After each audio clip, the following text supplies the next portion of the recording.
ഇനി നമ്മുടെ വിറ്റ്പിലിനും സ്വൈറ്റ്പിലിനും തമ്മിലുള്ള വ്യത്യാസം എന്താണെന്ന് വെച്ച് കഴിഞ്ഞാൽ വിറ്റ്പിലിന്റെ ഭാഗത്തേക്ക് വരുന്നത് അഗ്രഷനാണ് ഇവന്റെ മെയിൻ. ഏതൊരു RPM അത്യാവശ്യം നല്ല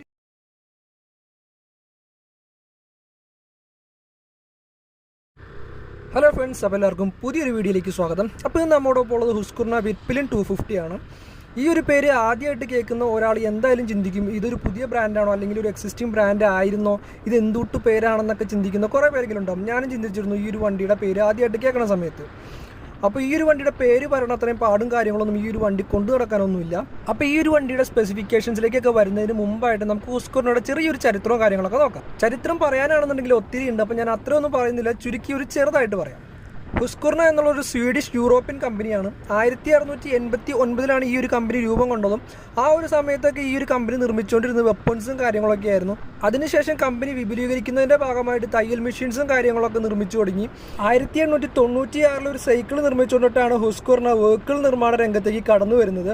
പിന്നീട് മോട്ടോർ സൈക്കിൾസും കാര്യങ്ങളൊക്കെ നിർമ്മിച്ചു തുടങ്ങിയത് 1903 മോട്ടോർ സൈക്കിൾസ് എന്ന് പറയുമ്പോൾ നമ്മൾ കണ്ടിട്ടുള്ളത് പോലെ സൈക്കിൾസിൽ ചെറിയൊരു മോട്ടർ വെച്ചിട്ടുള്ള ആ ഒരു മോഡൽസും കാര്യങ്ങളൊക്കെയാണ്. പിന്നീട് അതിനെ ഡെവലപ്പ് ചെയ്ത് ഒത്തിരി മോഡൽസ് അവരുണ്ടാക്കുകയുണ്ടായി. ഒത്തിരി മോട്ടോക്രോസ് ടൈറ്റിൽസും കാര്യങ്ങളൊക്കെ നേടുകയുണ്ടായി. അതിനുശേഷം 2007 വന്നപ്പോൾ ഹുസ്ഖുർന മോട്ടോഴ്സിന് BMW ഏറ്റെടുക്കുകയുണ്ടായി. അതിനു മുമ്പും കുറേ കമ്പനികളും കാര്യങ്ങളൊക്കെ ഏറ്റെടുത്തിട്ടുണ്ടായിരുന്നു. ലാസ്റ്റ് 2015 നമ്മുടെ KTM നമ്മുടെ ഹുസ്ഖുർനയെ ഏറ്റെടുത്ത് തുടങ്ങിയത്. ആ ഒരു ലൈനപ്പിലാണ് ഇപ്പോഴും നമ്മുടെ ഹുസ്ഖുർനയും കാര്യങ്ങളൊക്കെ ഇറങ്ങിക്കൊണ്ടിരിക്കുന്നത്. 2013 KTM ഹുസ്ഖുർനയെ ഏറ്റെടുത്തതിനു ശേഷം 2015 701 സൂപ്പർമോട്ടോ എന്നൊരു മോഡലും പിന്നീട് ഒത്തിരി മോഡൽസും കാര്യങ്ങളൊക്കെ ഹുസ്ഖുർന ഇറക്കുകയുണ്ടായി. വിറ്റ്പിലിൻ 401, അതേപോലെ സ്വൈറ്റ്പിലിൻ 401, അങ്ങനെ ഒത്തിരി മോഡൽസും കാര്യങ്ങളൊക്കെ നമ്മുടെ ഹുസ്ഖുർനയുടെ ഭാഗത്ത് നിന്ന് വന്നിട്ടുണ്ടായിരുന്നു. അതിനുശേഷം ഇന്ത്യയിലേക്ക് വന്ന രണ്ട് മോഡൽസ് ആണ് വിറ്റ്പിലിൻ 250 അതേപോലെ സ്വൈറ്റ്പിലിൻ 250. നമ്മുടെ ഡ്യൂക്ക് 250നെ ബേസ് ചെയ്തുകൊണ്ടിട്ടാണ് ഈ രണ്ട് വണ്ടികളും ഇന്ത്യയിൽ ലോഞ്ച് ചെയ്തിട്ടുള്ളത്. അപ്പോൾ ഈ രണ്ട് വണ്ടികളും തമ്മിലുള്ള ഡിഫറൻസ് എന്താണെന്നും അതേപോലെ സ്പെസിഫിക്കേഷൻസും കാര്യങ്ങളൊക്കെ പറയാനായിട്ട് നമുക്ക് ഇവനെ എവിടെയെങ്കിലും ഒന്ന് ഒതുക്കാം. എന്നിട്ട് നമുക്ക് ബാക്കിയുള്ള കാര്യങ്ങളിലേക്ക് കിടക്കാം.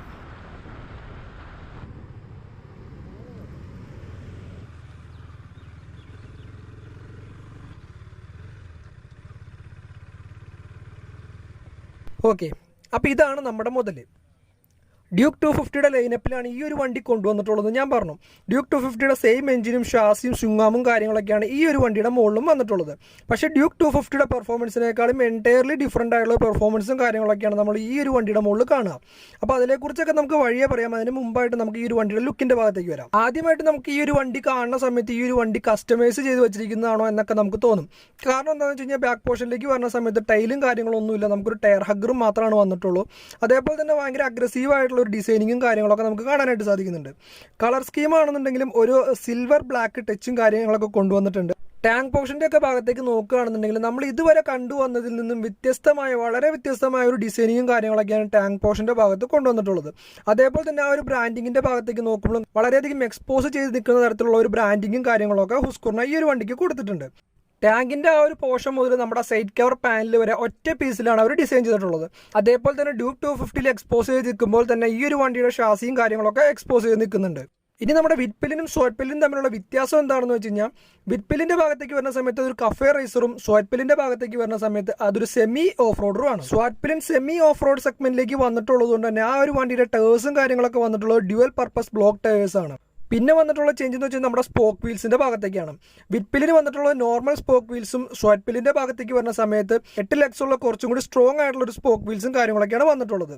അതേപോലെ തന്നെ ടാങ്കിൻ്റെ ഭാഗത്തേക്ക് വരുന്ന സമയത്ത് സ്വൈറ്റ്പിലിന് ഒരു ലഗേജ് റാക്കും കാര്യങ്ങളൊക്കെ വന്നിട്ടുണ്ട്. ഹാൻഡ്ലിങ്ങിൻ്റെ ഭാഗത്തേക്ക് നോക്കുകയാണെന്നുണ്ടെങ്കിൽ വിറ്റ്പിലിന് വന്നിട്ടുള്ളത് ക്ലിപ്പ് ഓൺ ഹാൻഡിലും സ്വൈറ്റ്പിലിന് വന്നിട്ടുള്ളത് ഒരു ബാർ ഹാൻഡിലുമാണ്. അതുകൊണ്ടിട്ട് തന്നെ രണ്ട് വണ്ടികളുടെ റൈഡിങ് പൊസിഷനിലും കാര്യങ്ങളൊക്കെ വ്യത്യാസം വന്നിട്ടുണ്ട്. വിറ്റ്പിലിന് കുറച്ചും കൂടി അഗ്രസീവായിട്ടുള്ള ഒരു റൈഡിങ് പൊസിഷനും കാര്യങ്ങളൊക്കെയാണ് വന്നിട്ടുള്ളത്. വിറ്റ്പിലിനെ അപേക്ഷിച്ച് നോക്കുന്ന സമയത്ത് സ്വൈറ്റ്പിലിൻ കുറച്ചും കൂടി അപ്പ് ആൻഡ് റൈറ്റ് ആയിട്ട് നമുക്ക് ഇരുന്ന് ഓടിക്കാനൊക്കെ ആയിട്ട് സാധിക്കുന്നുണ്ട്. ഫുഡ് പെഗിൻ്റെ ഭാഗത്തേക്കൊക്കെ നോക്കുന്ന സമയത്ത് സ്വൈറ്റ്പിലിനേക്കാളും കുറച്ചും കൂടി ബാക്കോട്ടേക്ക് വന്നിട്ടാണ് നമ്മുടെ വിറ്റ്പിലിൻ്റെ ഫുഡ് പെഗും കാര്യങ്ങളൊക്കെ വന്നിട്ടുള്ളത്. അപ്പോൾ ഇത്രയൊക്കെയാണ് ഈ രണ്ട് വണ്ടികളും തമ്മിലുള്ള വ്യത്യാസവും കാര്യങ്ങളൊക്കെ വന്നിട്ടുള്ളത്. എഞ്ചിനും ഷാസിയും കാര്യങ്ങളൊക്കെ സെയിം ആണ് രണ്ട് വണ്ടിക്കും. ഇനി നമുക്ക് ഈ ഒരു വണ്ടിയുടെ സ്പെസിഫിക്കേഷൻസിലേക്കൊക്കെ നോക്കാം. ഫ്രണ്ട് പോർഷനിലേക്ക് വരുന്ന സമയത്ത് റൗണ്ടഡ് LED ഹെഡ്ലാംപ്സും കാര്യങ്ങളൊക്കെ കൊടുത്തിട്ടുണ്ട്. ഈ ഹെഡ്ലാംപ്സിനോട് യോജിച്ച് നിൽക്കുന്ന തരത്തിലുള്ള ഒരു മീറ്ററും കാര്യങ്ങളൊക്കെ റൗണ്ട് ഷേപ്പിലുള്ള ഒരു മീറ്ററും കാര്യങ്ങളൊക്കെ തന്നെയാണ് ഈ ഒരു വണ്ടിക്ക് കൊടുത്തിട്ടുള്ളത്. ഈ ഒരു റൗണ്ട് സെക്ഷൻ നമ്മുടെ DRലാണ്. ഇതിൻ്റെ ഉള്ളിലാണ് നമ്മുടെ ബ്രൈറ്റ് ഡിമ്മ് കാര്യങ്ങളൊക്കെ വന്നിട്ടുള്ളത്. ഇൻഡിക്കേറ്റേഴ്സും കാര്യങ്ങളൊക്കെ LED ആണ്. ഇനി ഈ ഒരു ഹെഡ്ലാമ്പിന്റെ വിസിബിലിറ്റിയുടെ ഭാഗത്തേക്ക് നോക്കുകയാണെന്നുണ്ടെങ്കിൽ കുഴപ്പമില്ലാത്ത തരത്തിലുള്ള ഒരു വിസിബിലിറ്റിയും കാര്യങ്ങളൊക്കെ വന്നിട്ടുണ്ട്. ഇവിടെ ബാക്ക് പോർഷനിലേക്ക് നോക്കുന്ന സമയത്ത് വളരെ വ്യത്യസ്തമായ തരത്തിലുള്ള ഒരു ടൈൽ ലാമ്പും കാര്യങ്ങളൊക്കെ കൊടുത്തിട്ടുണ്ട്. ഈ ഒരു വണ്ടിക്ക് ടൈലും കാര്യങ്ങളൊന്നും വരുന്നില്ല. അതിന് പകരമായിട്ടൊരു വലിയ ടയർ ഹഗ്ഗറും കാര്യങ്ങളൊക്കെ വരുന്നുണ്ട്. അത് ഈ ഒരു വണ്ടിയുടെ കസ്റ്റമായിട്ട് എടുത്തു കളഞ്ഞേക്കുന്നതാണ്. ആ എടുത്തു കളഞ്ഞേക്കുന്നതിന്റെ പരിണിത ഫലമാണ് ഈ സീറ്റിലൊക്കെ കാണുന്നത്. അപ്പോൾ ആ ഒരു ടയർ ഹഗ്ഗറും കാര്യങ്ങളൊക്കെ ഉണ്ടെന്നുണ്ടെങ്കിൽ ഇത്തരത്തിലുള്ള ചെളിയും കാര്യങ്ങളൊന്നും തെറിക്കില്ല എന്നാണ് എനിക്ക് തോന്നുന്നത്. ഇനി ഈ ഒരു വണ്ടിയുടെ സസ്പെൻഷൻ്റെ ഒക്കെ ഭാഗത്തേക്ക് വരികയാണെന്നുണ്ടെങ്കിൽ ഫ്രണ്ടിൽ വന്നിട്ടുള്ളത് USD ഫോർക്കും ബാക്കിലേക്ക് വരുമ്പോൾ മോണോഷോക്ക് സസ്പെൻഷനാണ് വന്നിട്ടുള്ളത്. അത്യാവശ്യം ഹാർഡായിട്ടാണ് രണ്ട് സസ്പെൻഷനും സെറ്റ് ചെയ്ത് വെച്ചിട്ടുള്ളത്. ഒരു ചെറിയ കട്ടർ ചാടി തന്നെ നമുക്ക് നല്ല രീതിക്ക് അത് അഫക്റ്റ് ചെയ്യുന്നുണ്ട്. ഹാൻഡിൽ ബാറിലും കാര്യങ്ങളിലൊക്കെ ആ കട്ടറയും കാര്യങ്ങളൊക്കെ നല്ല രീതിക്ക് നമുക്ക് ഫീൽ ചെയ്യും. ഇനി ബ്രേക്കിങ്ങിൻ്റെ ഭാഗത്തേക്കാണെന്നുണ്ടെങ്കിൽ അത്യാവശ്യം നല്ല രീതിക്കുള്ള ബ്രേക്കിംഗ് ബൈറ്റും കാര്യങ്ങളൊക്കെ ഈ ഒരു വണ്ടിക്ക് വന്നിട്ടുണ്ട്. വണ്ടിയുടെ അഗ്രസീവ്നെസ്സിന് അനുസരിച്ചുള്ളൊരു ബ്രേക്കിംഗ് ആണ് വന്നിട്ടുള്ളതെന്ന് വേണമെങ്കിൽ നമുക്ക് പറയാം. ഇനി ടയേഴ്സിൻ്റെ ഭാഗത്തേക്കാണ് നോക്കണമെന്നുണ്ടെങ്കിൽ ഈ ഒരു വണ്ടിക്ക് ഇപ്പോൾ കിടക്കുന്ന സ്റ്റോക്ക് ടയേഴ്സ് അല്ല, ടയേഴ്സും കാര്യങ്ങളൊക്കെ ചേഞ്ച് ചെയ്തിട്ടുണ്ടായിരുന്നു. അപ്പോൾ എത്രത്തോളം കോൺഫിഡൻസും കാര്യങ്ങളൊക്കെ കിട്ടുന്നുണ്ട് എന്നുള്ളത് എനിക്ക് അറിയത്തില്ല. ലുക്കിൻ്റെ കാര്യം പറഞ്ഞപ്പോൾ ഞാൻ ഒരു കാര്യം പറയാൻ വിട്ടുപോയി. കുറേ പേരൊക്കെ ഈ ഒരു വണ്ടിയുടെ ലുക്കിനെ നമ്മുടെ ഹോണ്ടയുടെ നേവി ആയിട്ട് വെച്ച് കമ്പയർ ചെയ്യുന്നുണ്ട്. അപ്പോൾ അതുകൊണ്ടിട്ട് അവരെന്താണ് ഉദ്ദേശിക്കണമെന്ന് എനിക്ക് മനസ്സിലാവണില്ല. ഞാൻ കുറേ സ്ഥലത്ത് ഇപ്പോൾ കണ്ടു ഹോണ്ട നേവിയുടെ ലുക്കാണ് അതാണ് ഇതാണെന്നൊക്കെ ഒത്തിരി കണ്ടു. അതുകൊണ്ടിട്ടാണ് ഞാൻ ഈ ഒരു വീഡിയോയിൽ ആ ഒരു കാര്യം മെൻഷൻ ചെയ്യാനുള്ള കാരണം.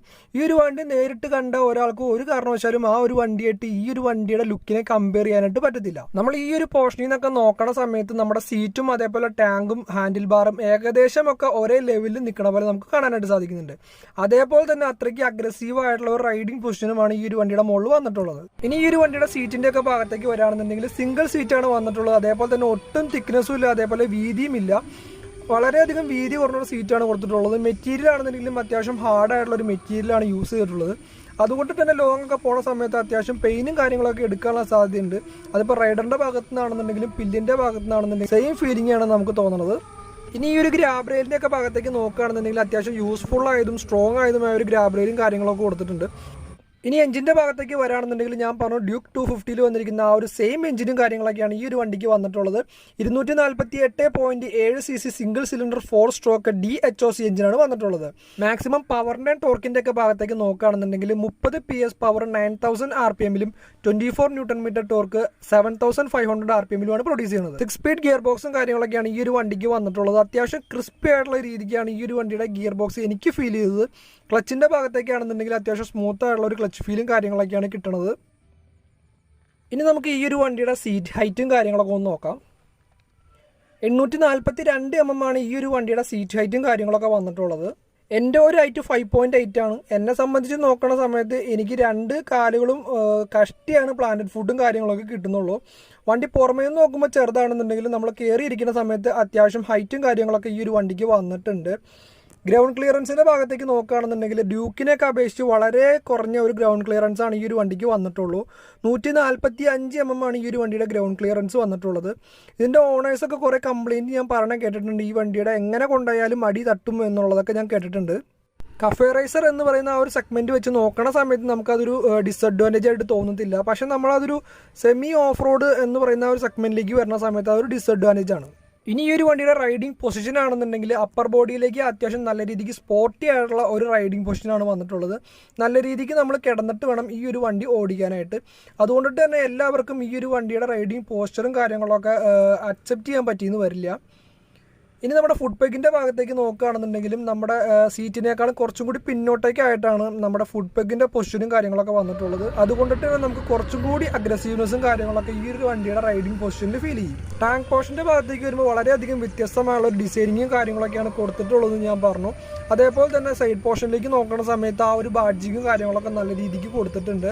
ഇനി ഒരു വണ്ടിയുടെ ടാങ്ക് കപ്പാസിറ്റിയുടെ ഭാഗത്തേക്കാണെന്നുണ്ടെങ്കിൽ 9.5 ലിറ്ററാണ് വണ്ടിയുടെ ടാങ്ക് കപ്പാസിറ്റിയും കാര്യങ്ങളൊക്കെ വന്നിട്ടുള്ളത്. ഹാൻഡിൽ ബാറിൻ്റെ ഭാഗത്തേക്ക് നോക്കുകയാണെന്നുണ്ടെങ്കിൽ നമ്മുടെ ക്ലിഫ് ഓൺ ഹാൻഡിൽ ബാറും കാര്യങ്ങളൊക്കെയാണ് വന്നിട്ടുള്ളത്. സ്വിച്ചസ് ആണെന്നുണ്ടെങ്കിൽ ബേസിക് ആയിട്ടുള്ള സ്വിച്ചുകൾ മാത്രമേ ഉള്ളൂ. നമുക്ക് ജസ്റ്റ് ഒന്ന് വർക്ക് ചെയ്യാം. എഞ്ചിൻ ഓണും ഓഫ് വന്നിട്ടുണ്ട്, ഇഗ്നീഷൻ സ്വിച്ച് വന്നിട്ടുണ്ട്, പിന്നെ നമ്മുടെ ഡിമ്മ് ബ്രേറ്റ് ഒരു പാസ് സ്വിച്ച് വന്നിട്ടുണ്ട്, പിന്നെ നമ്മുടെ ഇൻഡിക്കേറ്റേഴ്സും ഹോണും. അത്ര തന്നെയാണ് നമുക്ക് സ്വിച്ചസും കാര്യങ്ങളൊക്കെ വന്നിട്ടുള്ളൂ. ഇനി മീറ്റർ ആണെന്നുണ്ടെങ്കിൽ ഹെഡ്ലൈറ്റിനോട് ചേർന്ന് നിൽക്കുന്ന തരത്തിലുള്ള റൗണ്ട് ഡിസൈനിങ്ങും കാര്യങ്ങളൊക്കെയാണ് ഈ ഒരു മീറ്ററിനും കാര്യത്തിനൊക്കെ കൊടുത്തിട്ടുള്ളത്. ഇനി നമുക്ക് അതിനകത്ത് വന്നിരിക്കുന്ന ആ ഒരു ഡീറ്റെയിൽസും കാര്യങ്ങളൊക്കെ നോക്കാം. മുകളിലായിട്ടാണ് ടാക്കോമീറ്റർ വന്നിട്ടുള്ളത്. അവിടെ ഹീറ്റ് ലെവൽ സെൻസർ വന്നിട്ടുണ്ട്, ഗിയർ പൊസിഷൻ ഇൻഡിക്കേറ്റർ വന്നിട്ടുണ്ട്, സ്പീഡോമീറ്റർ വന്നിട്ടുണ്ട്, താഴെ ടൈം വന്നിട്ടുണ്ട്, ഫ്യൂൽ ഇൻഡിക്കേഷനും കാര്യങ്ങളൊക്കെ കൊടുത്തിട്ടുണ്ട്. പിന്നെ നമുക്ക് ഡിസ്റ്റൻസ് ടു എംറ്റി കാണിക്കുന്നുണ്ട്. പിന്നെ നമ്മൾക്ക് 2 ട്രിപ്പ് സെറ്റ് ചെയ്യാനുള്ള ഓപ്ഷൻ ഉണ്ട്. ഓരോ ട്രിപ്പും കവർ ചെയ്യാനായിട്ട് നമ്മൾ എന്തോരം സമയം എടുത്തു, അങ്ങനെ ഒത്തിരി ഡീറ്റെയിൽസും കാര്യങ്ങളൊക്കെ നമുക്ക് ഈ ഒരു മീറ്ററിനകത്ത് അവൈലബിൾ ആണ്. ഞാൻ മൊത്തം വിശദീകരിച്ചൊന്നും പറയുന്നില്ല, അത്യാവശ്യം യൂസ്ഫുൾ ആയിട്ടുള്ള ഇൻഫർമേഷൻസും കാര്യങ്ങളൊക്കെ ഉണ്ട്. ഓക്കെ, അപ്പോൾ ഇനി നമുക്ക് ഇവനൊന്ന് പറപ്പിക്കാം. ബാക്കി കാര്യങ്ങളൊക്കെ നമുക്ക് റോട്ടിൽ ഇറക്കിയിട്ട് പറയാം. വണ്ടിയുടെ എക്സോസ്റ്റിനോട് ഞാൻ ജസ്റ്റ് ഒന്ന് കേൾപ്പിച്ചു തരാം.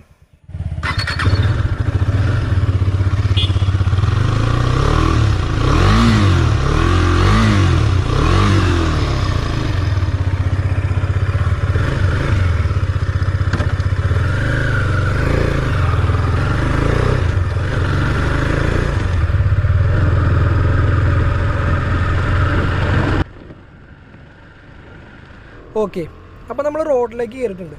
ആദ്യം തന്നെ നമുക്ക് ഈ ഒരു വണ്ടിയുടെ എഞ്ചിനിൽ തുടങ്ങാം. ഞാൻ പറഞ്ഞു ഈ ഒരു എഞ്ചിനാണ് നമ്മുടെ ഡ്യൂക്ക് 250ക്കും അതേപോലെ തന്നെ ഡൊമിനോ 250ക്കും വന്നിട്ടുള്ളത്. പക്ഷേ ഈ 2 വണ്ടികളിൽ നിന്നും വ്യത്യസ്തമായുള്ള രീതിക്കുള്ള ഒരു പെർഫോമൻസ് ആണ് നമുക്ക് ഈ ഒരു വണ്ടിയുടെ മുകളിൽ കാണാൻ സാധിക്കുക. അപ്പോൾ നമുക്ക് 3 ആയിട്ട് തിരിച്ചു തന്നെ നമുക്ക് പറയാം. ഫസ്റ്റ് നമ്മൾ ഡൊമിനോ 250യുടെ ഭാഗത്തേക്കാണ് നോക്കണമെന്നുണ്ടെങ്കിൽ അത്യാവശ്യം വെയിറ്റ് ഉള്ളൊരു വണ്ടിയാണ്. അതുകൊണ്ടിട്ട് തന്നെ നമുക്ക് ആ ഒരു കംഫർട്ടും കാര്യങ്ങളൊക്കെ ആ ഒരു വണ്ടിയുടെ ഭാഗത്ത് നിന്ന് കിട്ടുന്നുണ്ട്. ഇനി ഡ്യൂക്ക് 250യുടെ ഭാഗത്തേക്കാണെന്നുണ്ടെങ്കിൽ ഡൊമിനോ 250ക്ക് വന്നിട്ടുള്ള അത്തരത്തിലുള്ള വെയിറ്റും കാര്യങ്ങളൊന്നും ഡ്യൂക്കിൻ്റെ ഭാഗത്തേക്ക് വരുമ്പോൾ ഇല്ല. വെയിറ്റും കാര്യങ്ങളൊക്കെ കുറവാണ്. അതേപോലെ തന്നെ എഞ്ചിൻ്റെ ഭാഗത്ത് നിന്ന് കുറച്ചും കൂടി റിഫൈൻമെൻറ്റും കാര്യങ്ങളൊക്കെ ഫീൽ ചെയ്യുന്നുണ്ട്. എന്നാൽ ഇനി ഹുസ്കോർണയുടെ ഭാഗത്തേക്ക് വരുന്ന സമയത്ത് അഗ്രഷനാണ് ഇവൻ്റെ മെയിൻ. ഏതൊരു RPMലും അത്യാവശ്യം നല്ല രീതിക്ക് പവറും കാര്യങ്ങളൊക്കെ ഈ ഒരു വണ്ടി പ്രൊഡ്യൂസ് ചെയ്യുന്നുണ്ട്. ഡ്യൂക്ക് 250 BS6ലേക്ക് വന്നപ്പോൾ കുറച്ചും കൂടി റിഫൈൻഡ് ആയ പോലെ നമുക്ക് ഫീൽ ചെയ്യുന്നുണ്ട്. അതുകൊണ്ടിട്ട് തന്നെ ആ ഒരു വണ്ടിയുടെ അഗ്രഷനും കാര്യങ്ങളൊക്കെ കുറഞ്ഞിട്ടുണ്ട്. പക്ഷെ ആ ഒരു പഴയ ഡ്യൂക്കിൻ്റെ ആ ഒരു അഗ്രഷനും കാര്യങ്ങളൊക്കെയാണ് നമുക്ക് ഹുസ്കോർണയിൽ ഇത് കാണാനായിട്ട് സാധിക്കുന്നത്. അഗ്രഷനും പവറും കാര്യങ്ങളും ഒക്കെ കൂടുതലുള്ളത് തന്നെ നമുക്ക് ഈ ഒരു വണ്ടിയുടെ വൈബ്രേഷനും കാര്യങ്ങളൊക്കെ നല്ല രീതിക്ക് ഫീൽ ചെയ്യുന്നുണ്ട്. നമ്മൾ ഈ ഒരു വണ്ടി കുറച്ച് ദൂരം ഓടിച്ചു കഴിയുമ്പോൾ നമുക്ക് ആ ഒരു വൈബ്രേഷനും കാര്യങ്ങളൊക്കെ ആയിട്ട് മിങ്കിളായി പോകും. നമുക്ക് പെട്ടെന്ന് തിരിച്ചറിയാൻ പറ്റത്തില്ല. പക്ഷെ നമ്മൾ പെട്ടെന്ന് ഈ ഒരു വണ്ടിയിൽ നിർത്തി മറ്റൊരു വണ്ടി ഓടിക്കുന്ന സമയത്താണ് നമുക്ക് ഈ ആ ഒരു വണ്ടിയിൽ എത്രത്തോളം വൈബ്രേഷൻ ഉണ്ടായിരുന്നു എന്ന് നമുക്ക് ഫീൽ ചെയ്യാം. ഹീറ്റിങ്ങിൻ്റെ ഒക്കെ ഭാഗത്തേക്കാണെന്നുണ്ടെങ്കിൽ എനിക്ക് ഒത്തിരി ഹീറ്റിങ്ങും കാര്യങ്ങളൊന്നും ഫീൽ ചെയ്തില്ല. നമ്മുടെ വണ്ടി ഹീറ്റായി തുടങ്ങുമ്പോൾ തന്നെ നമ്മുടെ റേഡിയേറ്റർ ഫാനും കാര്യങ്ങളൊക്കെ വർക്ക് ചെയ്യുന്നുണ്ട്. അതുകൊണ്ട് തന്നെ ഒത്തിരി ഹീറ്റ് ആവാനുള്ള ഒരു പോസിബിലിറ്റിയും കാര്യങ്ങളൊന്നും ഞാൻ കാണുന്നില്ല. നമ്മൾ കംഫർട്ട് നോക്കി നടക്കുന്ന ഒരാളാണെന്നുണ്ടെങ്കിൽ ഈ ഒരു വണ്ടി ചിലപ്പോൾ ഇഷ്ടപ്പെട്ടു എന്ന് വരില്ല. കാരണം അത്രയ്ക്ക് അഗ്രസീവ് ആയിട്ടുള്ള ഒരു റൈഡിങ് പൊസിഷനാണ്, വൈബ്രേഷനും കാര്യങ്ങളൊക്കെ ഉണ്ട്. അത്തരത്തിൽ നല്ല രീതിക്ക് കംഫർട്ട് തരുന്ന രീതിക്കുള്ള ഒരു സസ്പെൻഷനോ അല്ലെങ്കിൽ ഒരു സീറ്റോ അല്ല. അതുകൊണ്ടിട്ട് കംഫർട്ട് ഫോക്കസ് ചെയ്യുന്ന ഒരാൾ ഈ ഒരു വണ്ടിയിലേക്ക് നോക്കാതിരിക്കലാണ് നല്ലത്. ഈ ഒരു വണ്ടിയിലേക്ക് മെയിൻലി ഫോക്കസ് ചെയ്യേണ്ടത് വണ്ടി ഭ്രാന്തന്മാരായ ആൾക്കാരായിരിക്കണം. എന്താ പറയുക, അത്രയ്ക്ക് നമ്മൾ ഇഷ്ടപ്പെട്ട് കൊണ്ട് നടക്കുന്ന ഒരാളാണെങ്കിൽ മാത്രമാണ് നമുക്ക് ഈ ഒരു വണ്ടിയായിട്ട് യോജിച്ചു പോകാൻ പറ്റുള്ളൂ. ഒരു 150cc സെഗ്മെന്റിൽ നിന്നൊക്കെ അപ്ഗ്രേഡ് ചെയ്യുന്ന ഒരാൾക്ക് കുഴപ്പമില്ലാതെ കൊണ്ടു നടക്കാൻ പറ്റിയ ഒരു വണ്ടിയാണ്. പക്ഷെ ഒരു ബിഗിനർക്ക് ഞാൻ ഒരിക്കലും ഈ ഒരു വണ്ടി സജസ്റ്റ് ചെയ്യില്ല. കാരണം ഞാൻ പറഞ്ഞു ഈ ഒരു വണ്ടിക്ക് അഗ്രഷനും കാര്യങ്ങളൊക്കെ കുറച്ച് കൂടുതലാണ്. അതുകൊണ്ടിട്ട് തന്നെ ആ അഗ്രഷൻ നമുക്ക് കൺട്രോൾ ചെയ്യാൻ പറ്റിയില്ല എന്നുണ്ടെങ്കിൽ പിന്നെ പറഞ്ഞിട്ട് കാര്യമില്ല. അപ്പോൾ ഇത്രയൊക്കെയാണ് എനിക്ക് ഈ ഒരു വണ്ടീനെ കുറിച്ച് പറയാനുള്ളത്. പഴയ ഡ്യൂക്കിൻ്റെ അഗ്രസീവ്നെസ് നമുക്ക് കുറച്ചും കൂടി സ്പോർട്ടി ആയിട്ടുള്ള ഒരു റൈഡിംഗ് പൊസിഷനിൽ വേണമെന്ന് ആഗ്രഹമുള്ള ഒരാളാണെന്നുണ്ടെങ്കിൽ തീർച്ചയായും നമുക്ക് ഈ ഒരു വണ്ടിയിലേക്ക് നോക്കാവുന്നതാണ്. അപ്പോൾ എടുക്കുന്നതിന് മുമ്പ് ഏതായാലും ഒരു ടെസ്റ്റ് ഡ്രൈവ് അടിച്ചെടുക്കുക. അപ്പം ഇത്രയൊക്കെയാണ് എനിക്ക് ഈ ഒരു വണ്ടീനെ കുറിച്ച് പറയാനുള്ളത്. ഞാൻ എന്തെങ്കിലും വിട്ടുപോയിട്ടുണ്ടെന്നുണ്ടെങ്കിൽ നിങ്ങൾക്ക് കമൻറ്റ് ചെയ്യാവുന്നതാണ്. അടുത്തൊരു വീഡിയോ ആയിട്ട് കാണുന്നവരെ